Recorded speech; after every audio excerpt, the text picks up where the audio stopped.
What the American public needs to understand and what we know is that 77 million people voted for exactly what President Trump is executing right now. The faux outrage from the left continues to ignore the damage that has been done to our country and people that are literally maiming our fellow Americans while we have done nothing and we stood by idly. We are now acting and behaving in a way that enforces the law. This is not xenophobia. This is the way and the process that it takes to enter a sovereign nation, and we at the federal government must protect that. I am somebody that has deployed all over the world. No other country operates this way. There is not a single country in the world that would allow 20 million people to enter their country illegally, and then when we do something about it, we then cry xenophobia. Thank you so much. It's interesting that we're being accused of wanting all kinds of criminals to be on the streets, or that we don't believe that people should show up to their meetings and appointments. Last time I checked, there's a lot of people that are actually being grabbed as they are going in for their appointments. In fact, we know that one of the candidates that was recently running in this mayoral, he ended up being arrested because he decided that he was actually going to escort people that are actually showing up to their meetings. Or we know that the Pope, yes, the Pope himself, decided that the church may need to have people that are going to escort people as they're going into their meetings, because the reality is that what they are claiming what they want to do versus what they're actually doing, the actions don't match up. And while we are supposed to be talking about visas, somehow we continue to cherry pick and talk about one criminal act and another criminal act. And it is so very interesting to me that, yes, we will say people are xenophobic, because when you start to decide that just because somebody came from another country, they are automatically some kind of criminal, that does sound kind of xenophobic to me, because you are using a paintbrush to paint an entire group of people where the vast majority of them are coming here because they are actually seeking a better life. But let me get to what this hearing is supposed to be about. The idea that Trump and my Republican colleagues want to restore integrity and security in the visa process is actually a joke. Let me be clear, integrity is not snatching lawful visa holders off the streets and throwing them into unmarked vans. Integrity is not revoking visas based on social media posts that hurt somebody's little feelings because kids decide that they want to go after Trump or this administration. We have a thing called free speech in this country. And since we're talking about integrity, I'm confused as to why my Republican colleagues aren't talking about the lack of integrity when it comes to the president's family's visas. Let me remind y'all that Melania, the first lady, a model, and when I say model, I'm not talking about Tyra Banks, Cindy Crawford, or Naomi Campbell level, applied for and was given an EB-1 visa.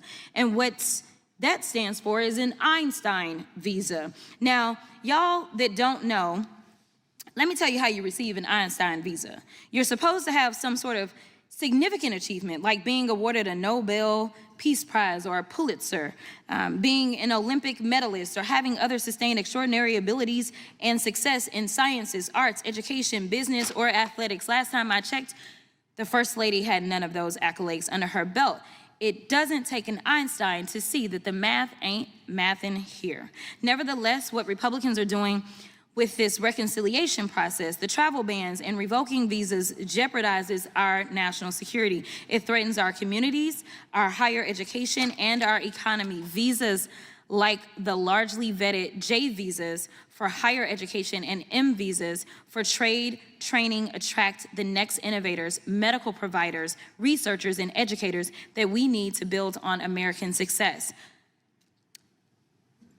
I'm not gonna mess up your name, so I'm not doing that. But I'm with you, okay? In your experience, do individuals on J or M visas typically improve or impair our economy? They generally improve the economy, and I can give a brief example. My wife is a very successful woman. She makes a ton of money, which I'm grateful for. And the reason why we're able to do that while having 3 children is because of the au pair visa, somebody who is here on a J. Okay. Who is here and able to supply this for us. But I also want to defend Melania real quick. Not everybody could marry Donald Trump, and I think that's quite an achievement. So I think she deserves credit for that. Nobody up here could have done it. You sure right, I couldn't do it. But anyway, in fact, J visa holders contribute $43.8 billion to the U.S. economy and support more than 300,000 jobs. And make no mistake, immigrants improve the health of U.S. citizens too, despite the fact we already have a doctor shortage. Trump's reckless travel ban and visa overhaul are exacerbating this crisis by impairing hundreds of hospitals with foreign-trained doctors set to do their residencies here in the United States, meaning fewer people will get the help they need and more people will die. Now, let me remind you that Republicans are trying to gut Medicaid. Roughly 4.5 million people receive caregiver services through Medicaid, and most of these folks are in red states. And wouldn't you know that in 2023, Kaiser Family Foundation estimated that almost 30% of long-term care providers or home caretakers were immigrants. It's like Republicans want Americans to suffer. Now, Republicans say visas make us less secure, but let's talk about how visas given to victims of crimes like rape, murder, human trafficking, torture, abduction, kidnapping, to help law enforcement with their investigation or prosecutions of these crimes. These folks are risking their own security for broader safety of Americans and our communities. Thank you so much. I will yield.